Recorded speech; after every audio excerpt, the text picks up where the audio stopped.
My name is Rianet Whitehead, FAnews Editor, and today I'm catching up with Mpumi Tyikwe, CEO of Sasria since April 2022. Mpumi and I will talk about the current position of Sasria, where they are going, and what their current plans are. Hi, Mpumi. Hi, Rianet. It's good to catch up with you once more, and let me say good day to your viewers as well. Let's set the scene with an overview of where Sasria currently stands in the market. Yeah, I think we have to just go back a little bit. As you know, we're created in 1979 after the 1976 civil unrest. And since then, Sasria has been fairly financially stable. And it took another 45 years for South Africa to experience a significant political civil unrest as we had in 1976. Yes, we've had a few in between, like the xenophobic attacks or fees must fall and so on, which led to significant claims to Sasria. But the event that we experienced in July 2021 was by far the most significant in Sasria's history, and shall I dare say, in fact, in the global history, insofar as this type of risk is concerned. As you know, we experienced claims in the magnitude of 32 billion rands that Sasria had to settle that time. So I joined the company as we were going through that particular process. And my immediate task was to restore Sasria to be in the same position it was before the July 2021 event. So what have we done insofar as that is concerned? There are a couple of things that we have done, but I'm happy to tell you that we are in a far much more better, stronger position than we were before the July 2021 event. What are some of the key projects in this process that Sasria has been focused on recently? And what is your ultimate goal with these initiatives? I think maybe let's start with the ultimate goal as to what role Sasria plays in South African society and in South African business. We are there to provide cover when most insurers in the world will not want to step in. So we are there to cover that vacuum. That's why we are owned by government. So companies like Sasria anywhere in the world tend to be backed up by government because there is no private sector with the same balance sheet that it's required to cover risks of this particular nature. So our biggest job at Sasria is to make sure that we are financially stable, to be able to respond to claims that might arise due to the four things that we cover. What do we cover? We cover in events of terrorism, we cover labor unrest, political and non-political unrest. So what you will have seen globally and in South Africa is that there's been a growth in non-political unrest. And those claims are significant, and the Sasria want to build up reserves to ensure that should we have an event same magnitude as July 2021, we'll be able to respond without having to ask the taxpayer to bail us out. So what am I doing around that? Basically what we have done is, sadly for South African consumers, we've had to increase the premiums to start reflecting the risk. So we've done that, and there will be another round of premium increases to put us in a sound footing. So we haven't just done that only, we've also distributed the pain to everyone. The second thing that we have done, we've reduced the cost, the amount of money we pay to our distribution agents. Currently, or before I joined, that number was sitting at 27.5% of premium. We've now reduced it. We are paying our distributors 22.5% of premium, which is a 5% saving, and that saving is going to go back to reserve. We've reduced our operational costs as Sasria as well. As we are growing our premium line, we're not growing the number of people that are in the business. So we're keeping our fixed operational costs at a level where it's sustainable. Historically, they used to be 12% of premium. We want to keep them at 6% below premium.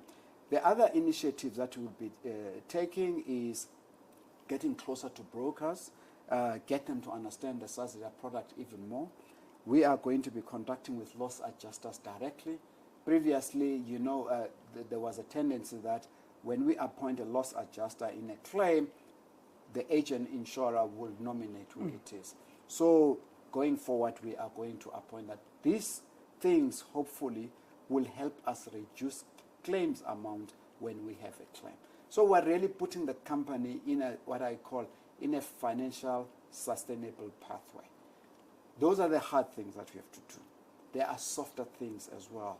So we're looking at the culture of the people within the organization, the mixture of skills that we have in the organization, so that they can be more forward-looking. Because the risks that we faced in the past are not necessarily going to be the same as we face into the future. So we are preparing and positioning Sasria to be in a place where government can know that they can rely on Sasria to provide them with advice as to the risks that are forthcoming in the future. So talking about risks, Mpumi, can we talk about the upcoming election? Yes, look, in our tour, well, if you can call it that, we have annually, we must renegotiate Sasria's reinsurance program. And last year, the main issue was grid failure. This year, the main issue is the forthcoming elections in South Africa. South Africa is not unique. There are more than 60 countries that are going to be having elections. It is a record, I believe. It is a record. Yeah. More than 50% of the world's population will be voting for new leaders. So South African elections are rather unique this particular time, purely because of what was experienced during the local government elections 2 years ago, where we saw the ruling party basically having a reduction in terms of its support base, and that support base reduced primarily because some of the people who normally vote for the ruling party chose not to vote. So this year's elections are interesting in two ways. One is that aspect where, you know, various polls are suggesting or indicating that the ANC might drop below 50%. And the second one is obviously in KwaZulu-Natal, where we've seen the registration of the MK party, which is led by our former president, and the loss that we had experienced as Sasria. In the eyes of reinsurance leaders in the world, they see a link between what happened there and him going to prison. So now there is a lot of concern about the elections from reinsurers. Our message to them has been quite clear. South Africa has had 6 national government elections since 1994.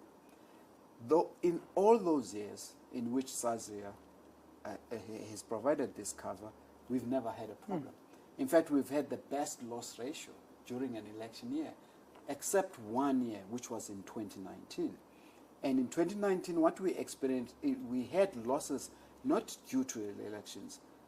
South Africans will remember that we normally have elections in May. In fact, it's normally a Wednesday in May. And up to May 2019, our claims were fairly low. And then leading up to the end of the year, around November, then that's when we had the xenophobic attacks and the tracking incidents. And that brought our loss ratio to 62-65%. So that's the only year we will say we had a red insofar as the elections are concerned. Now, do we expect that to continue with this year's elections? We are concerned about some of the rhetoric that has been coming through from certain political parties, where they are already creating doubt in the minds of South Africans that the election outcomes could be rigged. Now, the way the South African elections are designed and the way they are run, we run the most credible, fair elections. And the rules that are written into law as to how we should conduct elections, as long as the Independent Election Commission does that, we will have a fair and credible elections. The important thing is for South Africans to accept the outcome of those particular elections.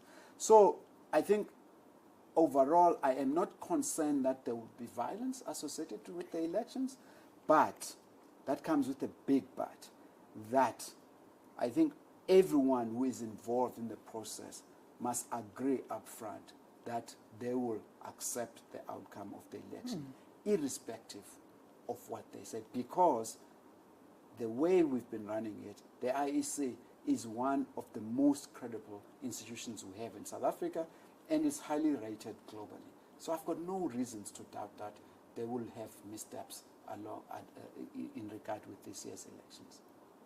It sounds positive. Look, we have to remain, I think the biggest part of this job and the biggest part of Sasria's job, really beyond the numbers. I mean, I've spoken about the numbers, 100%. Where they should be and so on. At the end, we need to give South Africans hope. We need to give South Africans a positive story such that if they believe that this country of ours has got a future, which we all can co-create, by the way, not just, the politicians or government.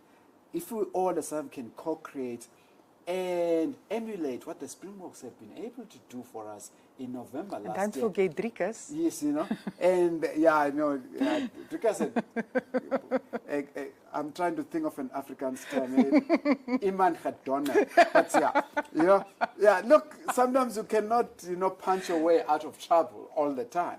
But I think as a country, we need to start emulating what the Springboks were able to do. And more recently, even Bafana Bafana and Banyana Banyana. So we've been a successful country on the sports field. I think we can be a successful story, not just there, in our social business and dealing with the issues of unemployment. So, we have to give South Africans hope, but we must be pragmatic and say, what sort of things as a country are we going to be doing to improve the well-being of all South Africans? Talk to me about brokers. How important is brokers for Sasria? Look, brokers, as you know, Rianet, I've been in the insurance industry since 1986. So I'm almost an institution now. I'm one of the senior citizens in the industry. It's rather sad, but that's a reality. And ever since I've been, brokers have been a critical distribution channel in the insurance industry, not just for Sasria, for the entire industry, whether it's life, non-life, and Sasria covering as special risk. Insofar as non-life is concerned, they still sell over 70% of the insurance products that are sold in the country. Yes, we do have some direct players who are building up, but I think for the foreseeable future, you're going to see this 70%, 30% split. So, which means that brokers will always be relevant for Sasria. So they are an integral part of our strategy to sell our current products and our future products into the marketplace. So without any doubt, they will remain that for the foreseeable future. Do they know that they are important for you as Sasria? Look, one of the changes that we've made now as Sasria is to get closer to them. So, for instance, this coming Wednesday, we are having a broker roadshow here in Johannesburg, and then the following week, on the 20th of March, we're going to have another one in KwaZulu-Natal. In the new financial year, which starts in April, we're going to take the lessons that we've learned in these two sessions, and we're going to take them around the country. So we're going to have a lot more. That's the first part. The second part, even in this year, we have been having various engagements with brokers where we've been training them about our Sasria policy wording, how do we price the risk, how do we see the future as well, and so on. So these engagements have been going on, but come next year, we're going to do them with more intensity. So except for your real focus to align closer with brokers, what are some of your other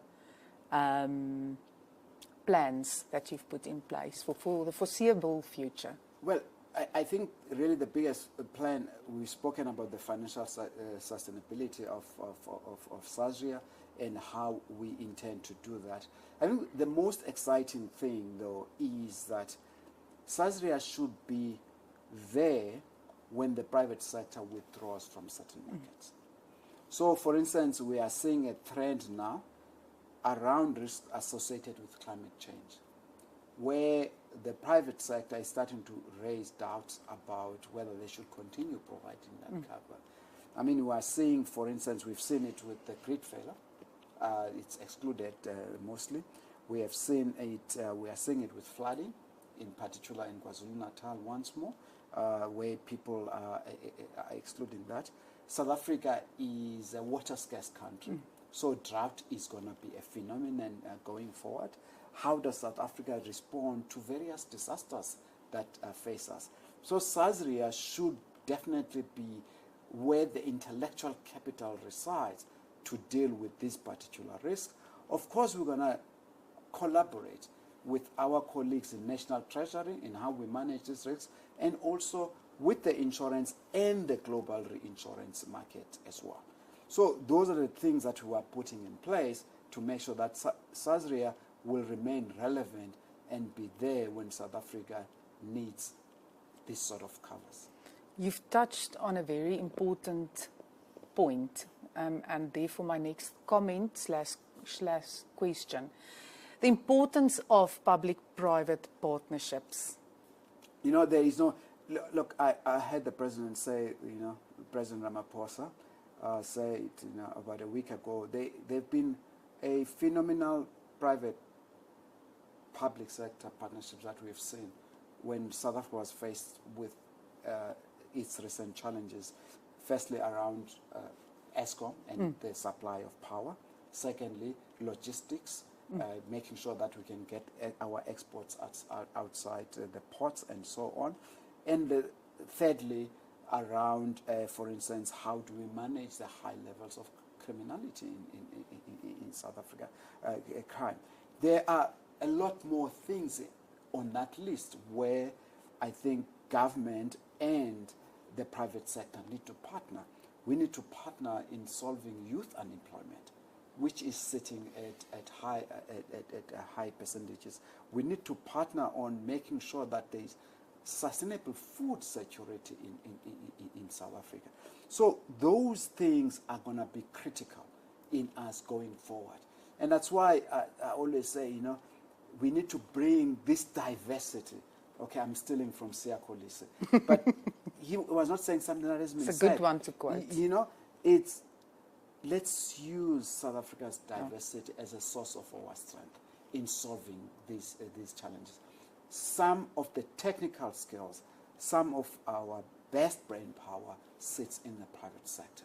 I think we will be poorer if we do not utilize it at all. Mpumi, it is close to nearly the month, 2 years, since you've been at Sasria. You have done a lot, but what would you say is a highlight for you, or the thing that you are maybe the proudest of? I think what I'm most proud of is the support that Sasria continues to enjoy from the industry, the captains of the insurance industry, and the broader private sector. The way Sasria's people executed themselves post-July 2021, the amount of work that they put into making sure that we are able to pay claims and so on. So for me, really, it gives me immense pride when I walk into a room and I know I don't have to worry about, like this state-owned entity is presenting certain challenges from us because of the contribution of the people, but also the support that we get from the industry. So for me, if we can continue working on that and build a lot more, I mean, there's a lot more that I think the private sector and Sasria, I'm talking now the insurance industry, can do. I mean, for instance, you asked me about the elections. how do we, as an insurance sector, make sure that South Africans support the outcome of the elections? So I'm going to be knocking on various doors, captains of the, can say, guys, can we sponsor this project or that project, and put observers in the various polling stations, and then we can say, guys, the elections were fair because we were there to observe them. So what I'm trying to say, that's really for me the proudest moment. I think getting the numbers right and so on, that basically, one had an idea of what needed to be done, because I've been in the industry for such a long time to get the results to where they are. But in future, this is what we need to harness: the support from the insurance industry, and also getting our communities involved in saying, we can protest as South Africans, we can sign petitions, but when we do, let us stop scoring own goals. Let's not destroy the infrastructure. If we can do that, then I would say my job here is done. So yeah, from my side, you have done a great job. What we in the industry as a news provider is positive. So well done for what you have done. My last question, a message to the FAnews audience, which is mostly the brokers. Look, all I can say to the FAnews, number one, thank you. Thank you for your support. You've been great partners for Sasria. As a country, we are facing certain headwinds. So let's not shy away from them. I mean, as you know the challenges that our country faces, whether it's stagnant economic growth, high levels of unemployment, high levels of crime and corruption and so on. These are the challenges that we face as South Africans.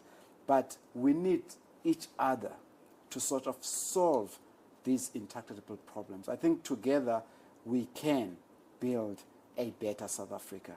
And South Africa and Sasria is going to rely on you to make this country a better place. Thank you. Thank you, Mpumi, for that very positive message, and thank you for your time. I know things are quite hectic here at Sasria. I really do appreciate your time. Thank you very much. Thank you very much. Anytime. This is Rianet Whitehead, FAnews Editor, signing off.